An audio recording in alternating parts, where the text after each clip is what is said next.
గురవప్ప గారు ఫేమస్ అయిన తర్వాత మీరు మంచిగా అంటే మీలో బాగా యాటిట్యూడ్ పెరిగింది. డబ్బులయన్నీ గూడా బాగా సంపాదిస్తున్నారు. అందుకే ఏ మీడియా ఛానెల్స్‌కి గూడా ఆయన రావడం లేదు. కనీసం మాట్లాడినా గూడా ఆయన రెస్పెక్ట్ ఇవ్వట్లేదు అని అంటున్నారు. ఏమంటారు మరి? నేను ఎవరిని చేజాసి యాచించలేదు. మీడియా వాళ్ళు నేను బతకలేదు. మీడియా వాళ్ళు పిలిస్తే అక్కడికి వెళ్ళి వాళ్ళు ఇచ్చే డబ్బులతో నేను బతకలేదండి. నా యేసయ్యే బతికిచ్చాడు.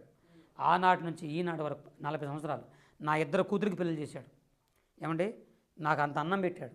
ఈ రోజున బట్టలు కానీ, నేను తినే తిండి కానీ, నా బ్రతుకు నా జీవితం కానీ అంతా నా ప్రభు ఇచ్చింది. అంతేగాని మీడియాల వల్ల కానీ ఇంకొకరి వల్ల కానీ యాచించి వెళ్ళి నేను అడిగి డబ్బులు తిని ఉండేవాడిని కాదు. అదంతా నా ప్రభు నాకు తెలుసు, నా యేసయ్యకి తెలుసు. కాబట్టి నేను డబ్బు మనిషిని కాదు. డబ్బు మనిషిని అయితే ఈ రూట్ ఎందుకు ఎంచుకుంటాను నేను? నా రూట్లు చాలా ఉన్నాయి. ఇంకోటి చెప్పిన మా జాతి వాళ్ళే మా పాస్టర్లో చర్చికి రాని వాళ్ళు కోటీశ్వరులు అయిపోయారు. ఇప్పుడు వాళ్ళు చక్కగా సంపాదించుకున్నారు, ఉద్యోగాలు చేసుకుంటున్నారు, గవర్నమెంట్ జాబ్ చేసుకుంటున్నారు, మంచి వ్యాపారాలు చేసుకుంటున్నారు, కోటీశ్వరులు అయిపోతున్నారు. ఈరోజు నాకు స్వంత ఇల్లు లేదండి. నేనెందుకంటే యెహోవా ఉత్తముడని నేను నమ్ముకున్న దేవుడిని నేను ఎరుగుదును.